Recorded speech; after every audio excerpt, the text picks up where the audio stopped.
Oke, shalom semuanya. Lama saya tidak posting. Tidak posting bukan berarti di belakang kita itu nggak ada kerja ya. Jadi belakangan ini memang kita tuh banyak aktif berapologet di TikTok. Juga saya sedang mempersiapkan menulis buku. Juga ada planning dengan beberapa partner. Ya, kita mau mengadakan musyawarah nasional dengan salah satu seorang partner saya nanti di salah satu kota ya.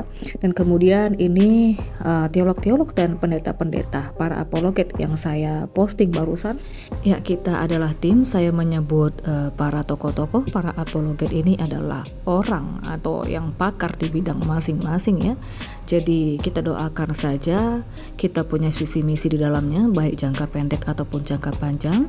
Ini kalau Tuhan mengizinkan, sekali lagi ya, kita berencana, Tuhan yang mengizinkan. Kalau sudah timingnya Tuhan bilang yaudah ini saatnya, itu pasti akan terlaksana ya, kalau memang visi misi itu dari Tuhan ya. Di dalam ada gembala sidang, ada dosen, ada penulis buku ya, dia di bagian enkripsi Alkitab, ada di bagian sastra, ada yang bagian kultur, ada yang kuat di gramatikal, filsafat ya, dan lain-lain dan macam-macam. Jadi ini adalah figur atau tokoh-tokoh yang membawa ideologi atau ajaran one of God, Tuhan itu satu. Kita juga sedang mempersiapkan ya, di suatu waktu kita itu para apologet ini, para tokoh ini, karena banyak orang membutuhkan figur sebenarnya ya. Jadi kita mungkin akan ada melakukan planning di mana beberapa ya, kalau bisa continue itu bertemu dalam suatu ruang Zoom misalnya, dan kemudian kita mengajar. Jangka panjangnya kita juga berniat membuat satu organisasi. Apa visi misinya ya nantilah, kita save saja dulu ya. Tapi ini hanya intermezzo, hanya gambaran dulu. Untuk selengkapnya itu kita save saja dulu ya. Jadi biar kalah nanti step by step, day by day ya, perkembangannya bagaimana itu nantilah. Ini hanya gambaran dulu, sekilas info. Jadi di sini saya ingin menanggapi sesuatu di mana saya itu diberitahu oleh seorang kawan. Ada satu video tentang Agustan di mana seorang wanita ini yang mengaku bahwa nubuatannya tergenapi karena Agustan meninggal.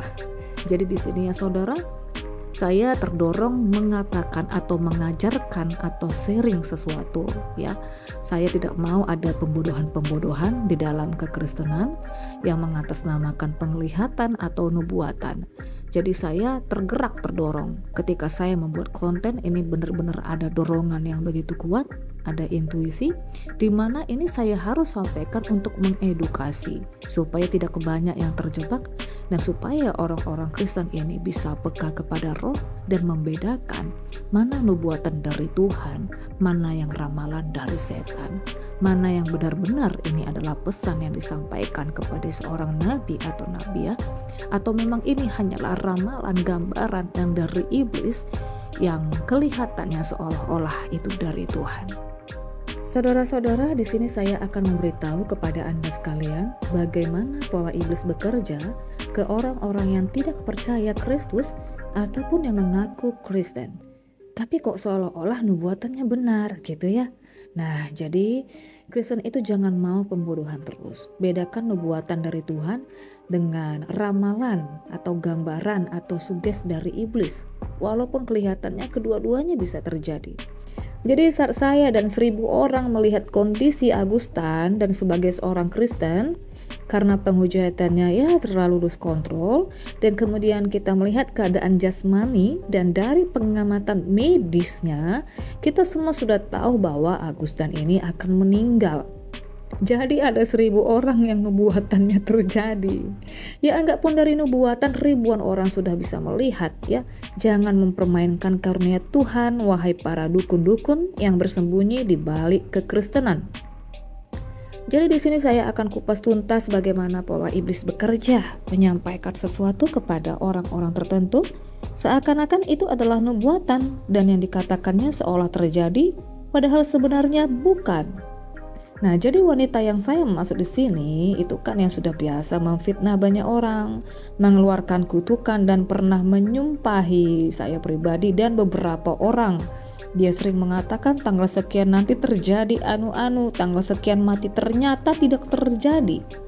Maka ini adalah ramalan-ramalan dari nabi palsu Saya terdorong untuk mengatakan berhati-hatilah terhadap ramalan-ramalan palsu di balik kedok seorang Kristen.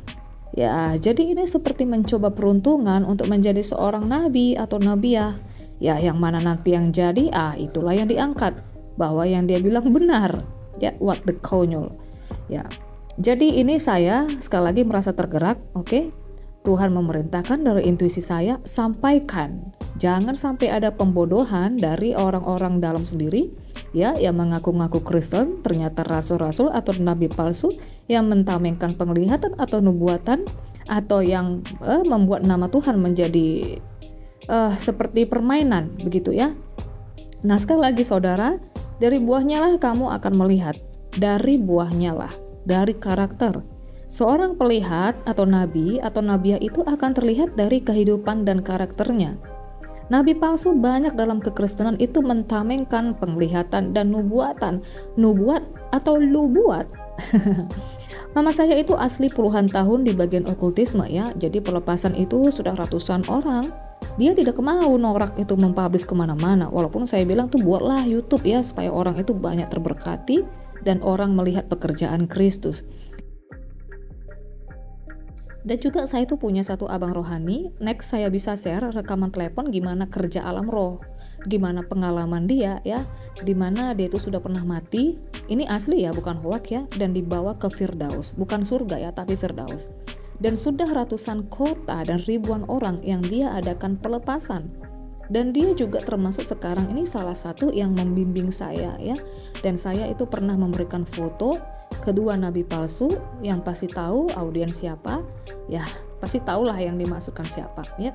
Dan abang rohani ini melihat spirit-spirit lain yang bukan dari Tuhan ada di kedua nabi palsu ini.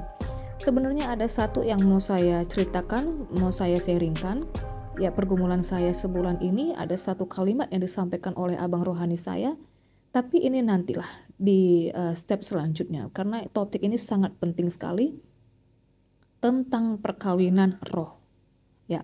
Oke, lanjut ya. Jadi terkadang ada pengerja-pengerja yang nggak terlalu ingin di blow up ke media sosial ya, tapi ada juga pekerja curang yang membuat cerita hoax. Ada banyak kasus pekerja yang berpura-pura melakukan pelepasan okultisme tapi ternyata itu hoax atau bayaran, ada banyak sekali. Oke, kasus kedua, kalau Anda tahu dulu yang sangat fenomenal itu Benny Hinn ya, satu kali beliau ini melakukan KKR tapi banyak orang melihat di belakangnya itu ada Lucifer. Dia melakukan sinkretisme, tapi itu dulu ya, kalau sekarang nggak tahu. Yang mencampurkan kekristenan dengan praktik-praktik spiritual yang bukan dari Kristus. Oke, langsung aja. Kenapa orang kalau pergi ke dukun saat minta diramal, saat dukun bicara ternyata itu terjadi? Misalnya begini ya, terjadi bencana, ya dan lain-lain. Oke, dulu aku itu punya teman penggiat spiritual, nggak percaya Yesus, tapi dia itu dikasih penglihatan. Saya nggak bisa bilang itu penglihatan ya, diberikan gambaran ya kepada dia begitu. Itu ada pesawat jatuh dan itu terjadi. Padahal dia nggak percaya kepada Yesus. Oke, jawabannya begini saudara. Katakanlah si B ini melakukan pesugihan ke iblis. Katakan dia seorang pengusaha bis. Ketika dia ingin meminta kemakmuran, kekayaan, ingin bisnya bertambah, asetnya bertambah, dia melakukan perjanjian dengan iblis. Oke, aset akan bertambah, tapi setiap tahun satu bis itu harus ditumbalkan. Makanya sering kita dengar ya, setiap tahun itu ada kecelakaan ya, bis yang jatuh atau apalah gitu ya. Ada memang yang kebetulan, ada yang memang karena perjanjian dengan Satan. Oke, iblis akan mencari channel seseorang yang bukan pengikut Kristus atau yang bergiat okultisme, atau yang ada keterikatan okult dari orang tua yang belum pelepasan. Katakanlah itu si A, maka si A ini adalah jaringan channel iblis. Ketika si B membuat perjanjian dengan Satan bahwa setiap tahun harus ditumbalkan satu bis, itu pasti akan terjadi. Itu pasti akan terjadi. Nah, gambaran ini nanti akan disampaikan iblis ke A yang juga punya channel ke okultisme. Intinya kedua ini sama-sama bukan orang percaya sungguh-sungguh, atau keduanya ini pernah bersentuhan dengan okultisme. Apakah penggiat okultisme bisa mengusir setan? Mereka tidak bisa mengusir. Ingat, iblis adalah bapa pendusta dan manipulatif, paling cerdik. Ingat, mereka adalah malaikat awalnya yang diberikan kecerdasan, keintelektualan yang lebih dari manusia ya. Hanya saja mereka tuh nggak maha tahu seperti Tuhan. Para demon itu tidak pergi, tetapi seolah-olah pergi. Ya, ini ada satu ayat, waspadalah terhadap nabi-nabi palsu yang datang kepadamu dengan menyamar seperti domba, tetapi sesungguhnya mereka adalah serigala yang buas, dari buahnya lah kamu akan mengenal mereka. Dapatkah orang memetik buah anggur dari semak duri atau buah ara dari rumput duri? Demikianlah setiap pohon yang baik menghasilkan buah yang baik, pohon yang tidak baik menghasilkan buah yang tidak baik. Oke, ketika Anda mempercayai rasul-rasul dan nabi-nabi palsu ini, penyesat ini, Anda sudah mengalami keterikatan di alam roh. Sekali lagi ya, Anda mengalami keterikatan di alam roh. Oke, banyak yang menyembunyikan diri di balik agama, di balik kekristenan. Belajar dari anak-anak Skewa yang memakai nama Yesus mengusir setan, tapi setan sendiri itu nggak mengenal mereka. Ya, ini ada ayatnya.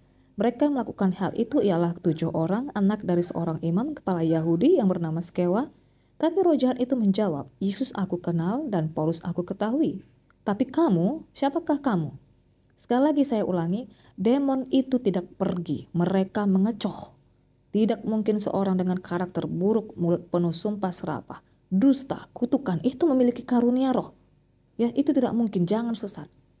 Memang paling enak itu membungkus kebatilan di balik agama, pakai nalar dan kepekaan roh. Oke? Jadi gimana dengan rasul orang nabi palsu yang mengatasnamakan Tuhan seakan-akan bernubuat dan kelihatan terjadi. Catat ya, kelihatan. Oke? 1. Ada yang menggunakan kesempatan dalam kebodohan. Misalnya nih, ngelihat orang sakit, sekarat, dia bernubuat orang ini akan mati. Padahal sebenarnya tanpa bernubuat pun banyak orang tahu bahwa orang ini ya nggak bisa lagi selamat, bakalan mati. Oke? Perhatikan ini. Seseorang menubuatkan orang lain dengan bahasa kau akan mati. Ya, setiap orang itu pasti akan mati, semuanya. Pada saat kebetulan orang ini mati, ini akan dipakai si nabi palsu untuk memvalidasi ucapannya. Ya, mama saya tuh pernah ya ngedoain seorang nenek yang susah mati karena si nenek ini memiliki pegangan-pegangan jimat yang kuat ya. Jadi spirit-spirit itu nggak mengizinkan nenek ini mati walaupun keadaan fisiknya ini udah nggak berfungsi lagi. Udah kayak ya maaf ya udah kayak bobok bangkit lah gitu ya. Tetapi dia belum mati. Oke? Nah, ketika didoakan mama saya bilang begini, ini 2-3 hari ini mungkin nenek ini akan meninggal. Tepat, spesifik 2-3 hari itu meninggal. Oke? Nabi-nabi palsu itu akan mati menggenaskan. Catat, nabi palsu akan mati menggenaskan. Kedua, bagaimana seorang yang katanya Kristen seolah-olah, catat ya, seolah-olah pada saat dia bernubuat lalu kebetulan terjadi. Ya, sebenarnya itu bukan nubuat, tapi nggak apa-apalah saya pakai diisi ketika dia bernubuat lalu kebetulan terjadi. Apakah itu dari Tuhan? Lihat track recordnya, kehidupannya, karakternya, dan lain-lain. Semua perhatikan. Kalau jauh panggang dari api, terlebih orang ini pernah bergelut dengan okultisme, dipastikan itu bukan dari Tuhan, tapi Satan, diabolos. Oke, cara kerja itu sudah saya sebutkan. Iblis akan mencari channel. Iblis akan memberikan gambaran pada antek-anteknya untuk menerawang orang yang juga tidak percaya. Kuncinya adalah kedua channel ini sama-sama bukan orang percaya. Perhatikan saja ketika si cenayang Kristen ini ketika mengutuki orang benar atau anak Tuhan, terjadi apa enggak? Karena tidak memenuhi pola ya. Saya katakan tadi keduanya ini haruslah orang yang tidak benar atau yang tidak percaya Tuhan, maka bisa terjadi. Tapi ketika dia melakukan ini kepada orang-orang yang percaya, itu tidak terjadi. Ya, sama kayak dukun ya saudara yang menyantet, yang kena siapa? Pasti orang yang gak percaya, benar? Nah, iblis memberikan gambaran malapetaka tentang seseorang yang tidak percaya ke orang yang tidak percaya juga. Apa fungsinya? Mencari pengikut. Pengikutnya adalah orang-orang yang tidak tahu cara kerja iblis, jadi jangan bodoh. Jadi itu bukan nubuatan dari Tuhan. Itu adalah ramalan yang memang sengaja diberikan iblis kepada dirinya. Kasus ketiga yang ironisnya, terkadang yang menangkap pesan ini pun gak tahu itu adalah iblis. yang menangkap pesan ini pun nggak tahu bahwa dirinya sedang dipakai iblis. Nah, dia berpikir bahwa ini pekerjaan Tuhan. Oke? Ya, si penyampai pesan pun ini sering nggak tahu bahwa dirinya adalah bait iblis. Jadi berhati-hatilah kepada pekerja-pekerja palsu, ke rasul-rasul palsu, nabi palsu yang mentamengkan Tuhan untuk penglihatan atau nubuat. Jangan bodoh. Bisa jadi Anda sebenarnya sedang dipakai iblis tapi Anda tidak tahu. Oke?